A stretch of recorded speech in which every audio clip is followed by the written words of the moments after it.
Indonesia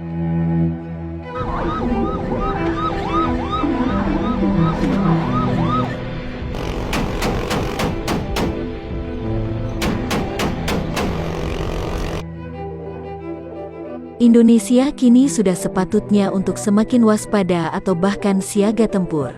Pasalnya kini negara Tiongkok telah menciptakan sebuah ancaman baru di tengah Laut Cina Selatan, yang kini pun semakin mendidih.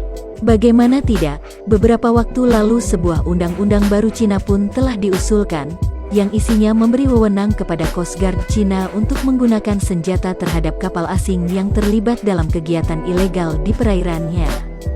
Dan kini berita terbarunya dikutip dari beberapa sumber berita berikut. Undang-undang yang tadinya baru diusulkan ternyata kini pun telah disahkan. Dengan kata lain disetujui oleh pemerintah negeri Tiongkok. Menurut sumber-sumber berita yang admin rangkum, negara Tiongkok China ini pun telah mengesahkan undang-undang yang untuk pertama kalinya secara eksplisit mengizinkan penjaga pantainya untuk menembaki kapal asing. Dan ini pun merupakan sebuah langkah yang dapat membuat Laut Cina Selatan yang diperebutkan oleh banyak negara menjadi lebih bergelora.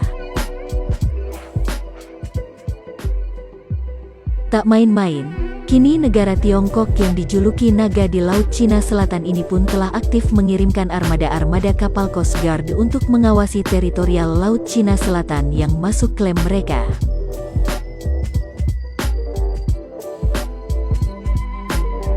Bahkan kalian tahu sendiri kapal Tiongkok ini pun beberapa kali kedapatan masuk wilayah Indonesia. Dan pada saat itu segenap pemerintahan dan rakyat Indonesia pun sampai mencak-mencak. Karena mereka pun tak cuma jalan-jalan.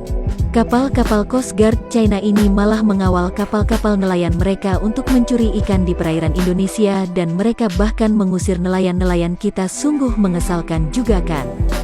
Dengan disahkannya undang-undang baru Cina ini, maka Indonesia pun sudah sepatutnya waspada.